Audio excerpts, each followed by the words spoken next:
a las puertas del cielo. Estamos en el capítulo 3 y esta es una lección que se llama, es una lección que se llama Mártires Adventistas del Séptimo Día. Mártires Adventistas del Séptimo Día. Y vamos para la lección, perdón, vamos para la pregunta número 7. Es muchísimo lo que abarca la pregunta número 7. Y es algo muy, pero muy importante de ser entendido urgentemente y debes estudiarlo y debes investigarlo, leerlo con tus propios ojos y comprobarlo por tu propia persona. Vamos a hacer una oración antes de entrar en esta séptima pregunta. Santo Padre, Señor y Dios, necesitamos de tu ayuda. Humildemente, Señor, suplico que tu Santo Espíritu tome control y posesión de mis neuronas, de mi expresión facial, del tono de mi voz, de mis pensamientos. Te entrego, Señor, mi voluntad. Me entrego, Señor, en tus manos para que me ayudes a hacer esta presentación en la cual voy a leer lo que el testimonio de Jesús nos revela acerca de esta parte del tema que vamos a abordar en este momento. Te pido que los que van a escuchar esto por primera vez lo investiguen por sí mismos, lo busquen y lo comprueben por ellos mismos en el nombre de Jesús. Amén. Acerca del tema de esta séptima pregunta, escribí un libro y escucha el título del libro. Ya le envié, no sé, tal vez a 80, 90 pastores y a muchos hermanos este libro. Hasta el día de hoy no han encontrado ningún error en este libro. Y con mucho gusto yo te enviaré el manuscrito a tu correo. Si tú me, si tú me contactas, aquí está más una vez mi correo, mi celular, mi WhatsApp, mi nombre, Luis Enrique Restrepo Arango. Pues bien, triste y dolorosamente, tengo que hacer una introducción antes de abordar esta séptima pregunta. La estrategia que mejor le ha funcionado a Satanás para debilitar y corromper y destruir la iglesia se llama la infiltración, la infiltración. Y aquí en el penúltimo libro de la Biblia, la carta de Judas, vamos a destacar unos versículos. Escucha lo que nos dice el apóstol Judas en el versículo 4. Es un único capítulo, yo voy a buscarlo aquí en en el sistema que tengo, el eSword. Muy bien. Y nos dice, vamos a buscar aquí, el versículo 4 nos dice, porque algunos hombres han entrado encubiertamente. Judas está denunciando a algunos hombres que han entrado encubiertamente en la iglesia. Esta es la Reina Valera del 2000, la Reina Valera de 1990, adventista. Aquí dice Nueva Reina Valera 1990, adventista, dice, porque se han infiltrado, usa el verbo infiltrar, algunos hombres que desde hace tiempo habían sido ordenados, qué interesante, ordenados para esta condenación. Y comienza a dar ahí en el mismo versículo 4, luego en el 8, luego en el 11, el 12 y en el 13, detalles específicos acerca de qué hombres está hablando. Y dice, hombres impíos que convierten en libertinaje la gracia de nuestro Dios y niegan a nuestro único soberano y Señor, a Jesucristo. El versículo 8 continúa hablando de estos hombres. Estamos en el pequeño libro de Judas. De igual modo, estos alucinados en su delirio contaminan su cuerpo, menosprecian la autoridad y blasfeman de las potestades superiores. Y vuelve a dar más información. En el versículo 11 hay un ay para estos infiltrados y nuestra iglesia está muy infiltrada. Ay de ellos porque han seguido el camino de Caín. Por el lucro se lanzaron al error de Balaam y perecieron en la rebelión de Corí. Ahora escucha lo que dice el versículo 12. Estos son una deshonra. Estoy leyendo de la versión Nueva Reina Valera Adventista de 1990. Estos son una deshonra en vuestras fiestas fraternales, que banquetean juntos sin ningún recato. Aquí se está describiendo un grupo de hombres. Ya vimos que son hombres malos, son hombres impíos, y aquí se nos dice algo muy interesante, que son intemperantes. De hecho, son glotones, golosos, intemperantes. Pero hay una coma y dice quiénes son. Pastores que solo se apacientan a sí mismos.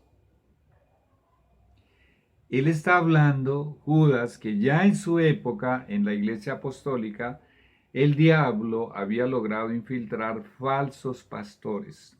En su época. Y comienza o continúa hablando de ellos. Mira lo que dice de ellos, que son nubes sin agua. Que es que no existe nubes sin agua.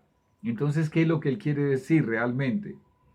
Que aparentan ser nubes, pero realmente no lo son. O sea, aparentan ser pastores de Dios, pero no lo son. Luego dice que estas personas, estos pastores, son llevados por los vientos de acá para allá. Ahora dice, árboles marchitos como en otoño, sin fruto. Y aquí hay algo muy grave, dice, desarraigados que mueren por segunda vez. Bueno, yo lo dejo a que tú saques tus propias conclusiones. Nosotros sabemos que algunos de estos individuos infiltrados, muy pocos en la realidad, han llegado a arrepentirse y se han convertido, y aquellos que no se arrepienten, ¿qué les acontecerá? Lo que aquí dice, que van a sufrir una segunda muerte. Fieras ondas del mar que espuman su propia vergüenza. Fieras ondas del mar que espuman su propia vergüenza. En realidad, este texto en otras Biblias habla de impurezas que hay en las olas, y hoy el mar sí que está impuro. Al decir ondas del mar, los está asociando con gran cantidad de agua, y la gran cantidad de agua en la Biblia también simboliza la mundanalidad. Ahora dice algo muy interesante, estrellas errantes. Y en el capítulo 1 de Apocalipsis, en el versículo 16, se nos dice que Jesús tenía en su mano 7 estrellas. Y este es otro tema de otro libro que escribí, se llama La séptima estrella en la diestra de Jesús.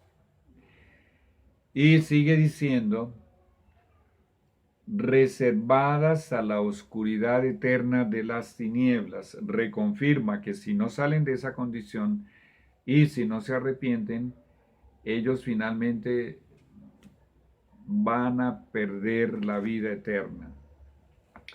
Pues bien, en el capítulo 11 de Segunda de Corintios, vamos a buscarlo. Segunda de Corintios, el capítulo 11. Escucha lo que nos dice el apóstol Pablo. Sí, y en realidad hay muchos, pero muchos otros textos que hablan de la infiltración de la iglesia apostólica, pero también hay muchos otros textos que profetizan que Satanás continuaría usando esa técnica de la infiltración. Mira lo que dice 2 Corintios 11, 13, 14 y 15. Porque estos son falsos apóstoles. ¿Falsos apóstoles en la iglesia apostólica? Sí. Esto está en armonía con los elogios que Jesús le hace a la iglesia apostólica.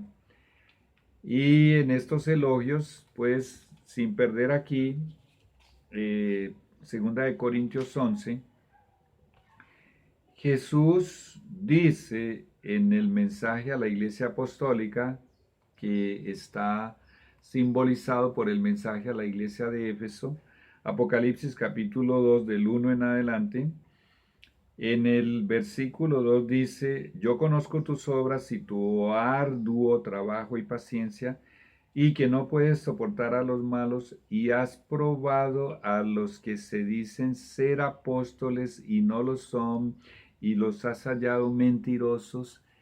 De labios de Jesús estamos reconfirmando que en la iglesia apostólica había apóstoles falsos, infiltrados.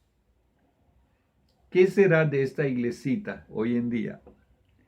Que está llena de mundanalidad, que Jesús describe a los líderes y a los miembros de esta iglesia en su vasta mayoría con 5 adjetivos. Después de llamarlos tibios, que quiere vomitarlos de su boca, dice que son ¿qué? Desventurados, miserables, pobres, ciegos y desnudos. Espiritualmente hablando, es el peor diagnóstico que haya en toda la Biblia de cualquier grupo o iglesia o etapa de la iglesia que haya habido desde que la iglesia inició hace casi 6.000 años. Es el peor de los peores. Y es lo más abominable para Jesús porque le produce náuseas.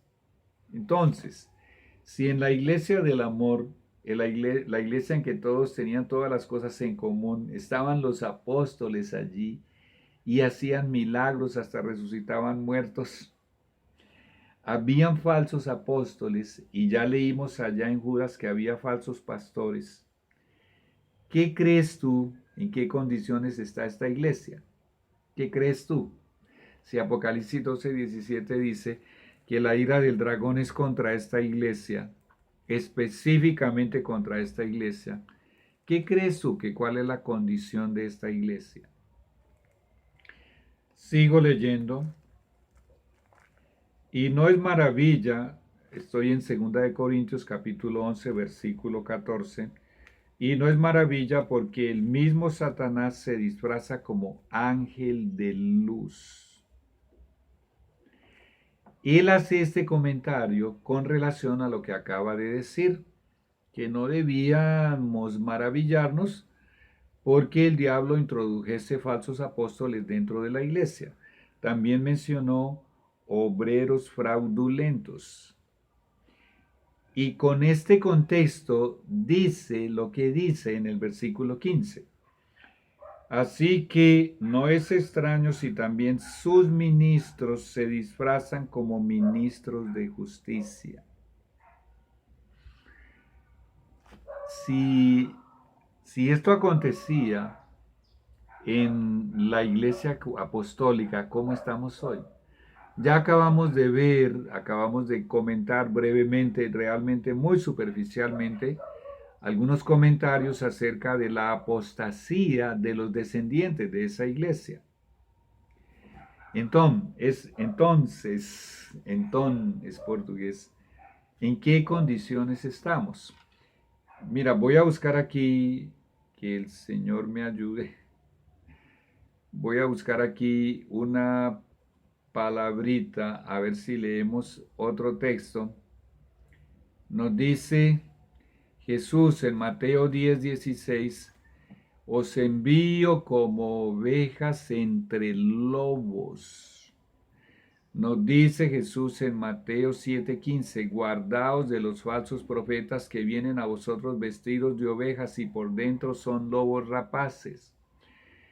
Nos dice en Hechos capítulo 20, versículo 29, el apóstol Pablo hace esta advertencia.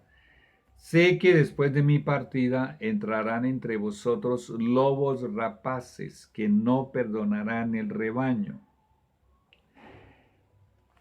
Todo esto es para poder introducir la pregunta número 7 porque contiene una realidad bíblica que ahora va a tomar una forma actual, cruda, porque estamos en los últimos días. Yo delante de Dios tengo que denunciar esto.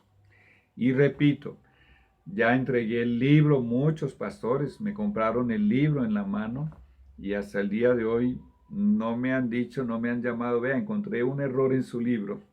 El libro se titula Jesús desenmascara a los jesuitas. El objetivo del libro es demostrar que Jesús desenmascara a los jesuitas infiltrados dentro de la Iglesia Adventista del Séptimo Día. Y a muchos hermanos les he enviado el manuscrito o me lo han comprado. Y si tú lo quieres, puedes llamarme, envíame un mensaje si te gusta leer y quieres investigar este tema. Y todo esto se deriva principalmente de dos grandes textos del testimonio de Jesús, además de todo el apoyo bíblico que tenemos. Por cierto, ¿cómo crees tú que Satanás logró convertir esta iglesia en una muchedumbre de líderes y de hermanos desventurados, miserables, pobres, ciegos y desnudos? Tibios a los cuales Jesús quiere vomitar de su boca en su enorme mayoría. Hay fieles hijos de Dios que estamos haciendo lo mejor que podemos para tratar de alcanzar ese 100% que necesitamos para ser eternamente salvos, mencionado allá en muchos lugares de la Biblia y en muchos lugares del testimonio de Jesús. Mira que la Biblia en ningún lugar dice 80%, 90%, 99% de los mandamientos, estatutos, preceptos y leyes. Con 95% que tú obedezcas entras al cielo. La Biblia siempre habla de 100% en estos términos. Toda la ley, todo el decálogo, todos los mandamientos, preceptos, estatutos, todas las enseñanzas, las orientaciones, las revelaciones que Dios te da, todo eso que requiera de cambios en tu vida, de obediencia, de mejoras, de arreglos, de desaprender cosas que tienes que desaprender y que tienes que abandonar, todo eso, absolutamente todo, es la norma del cielo, todo, 100%, para entrar al cielo. Y habemos, sí, muchos, el Señor sabe cuántos somos, que estamos tratando de la medida de nuestras fuerzas humanas aliadas, haciendo una aleación con Cristo. Todo lo puedo en Cristo que me fortalece, ya no vivo yo, mas Cristo vive en mí, separados de mí, nada podéis hacer. Al hacer esa unión con Cristo, hacemos lo imposible por obedecer el 100%. Pero la enorme mayoría están abarcados por esa condición, tibios, desventurados, miserables, pobres, ciegos y desnudos, que le producen náuseas a Jesús. Pues bien, antes de leer esa séptima pregunta, que ya sabes de qué se trata, quiero leerte lo que escribió el testimonio de Jesús acerca de los jesuitas. Entonces está en el capítulo 12 del Conflicto de los Siglos, se titula La Reforma en Francia. A partir de la página 215, párrafo 3 y página 216 y 217. Voy a leértelo. Entonces fue cuando nació la orden de los jesuitas. Esto fue cuando la Reforma comenzó a obtener sus primeros triunfos, el movimiento de la Reforma de Martín Lutero. En realidad era de Jesús, Martín Lutero era el instrumento. Entonces fue cuando nació la orden de los jesuitas, que iba a ser el más cruel, el menos escrupuloso y el más formidable de todos los campeones del papado. Ten en cuenta por todo esto, y tú lo puedes leer con tus propios ojos en tu libro, libres de todo lazo terrenal y de todo interés humano, insensibles a la voz del afecto natural, sordos a los argumentos de la razón y a la voz de la conciencia. La conciencia es la voz de Dios. Estos individuos, los jesuitas, ellos pasan por varios entrenamientos a medida que ellos van ascendiendo de grados y llegan a hacer unos ejercicios espirituales que se llaman formación espiritual, en los cuales son 30 ejercicios que Satanás le enseñó a Ignacio de Loyola, el fundador de los jesuitas, que comenzó a formar la institución en 1534, solo 17 años después de que había iniciado la reforma. Y finalmente en 1541 un papa le dio la bendición y es la institución más poderosa que existe en el planeta Tierra. Los jesuitas controlan absolutamente todo lo que tú te quieras imaginar en este planeta, incluyendo la misma Iglesia Católica. Para la muestra un botón, por primera vez en la historia los jesuitas colocaron un papa jesuita. Jorge Mario Bergoglio es jesuita. Sigo leyendo lo que dice el testimonio de Jesús. El testimonio de Jesús es Jesús hablando a través de una vasija de barro. Para mí es lo que Jesús dice a través de una vasija de barro acerca de los jesuitas. Sigo leyendo. No reconocían los miembros más ley ni más sujeción que las de su orden, y no tenían más preocupación que la de extender su poderío, y los tentáculos de los jesuitas hoy en día están ahogando y abarcando todo el planeta. El Evangelio de Cristo había capacitado a sus adherentes para arrostrar los peligros y soportar los padecimientos sin desmayar por el frío, el hambre, el trabajo o la miseria, y para sostener con denuedo el estandarte de la verdad frente al potro, al calabozo y a la hoguera. El potro era una herramienta de tortura de los cristianos.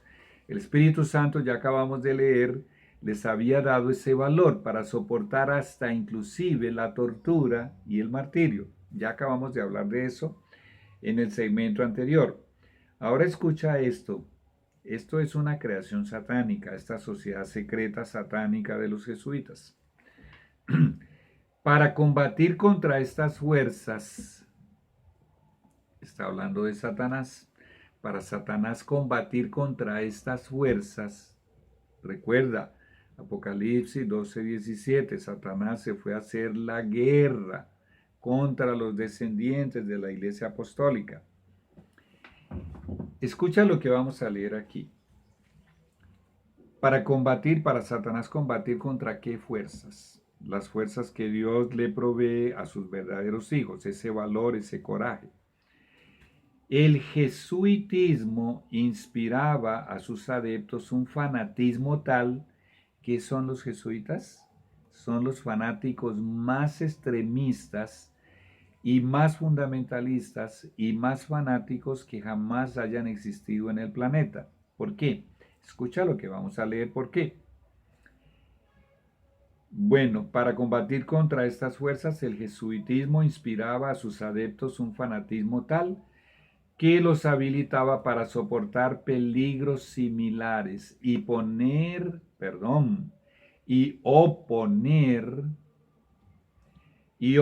al poder de la verdad todas las armas del engaño. Todas las armas del engaño están colocadas contra el poder de la verdad y contra los hijos de Dios. Escucha esto.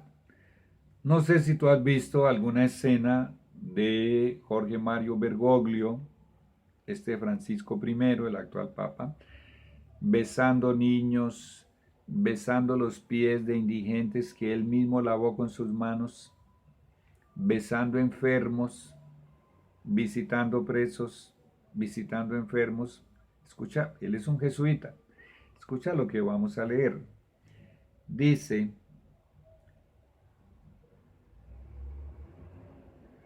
aquí me perdí. Ya, dice,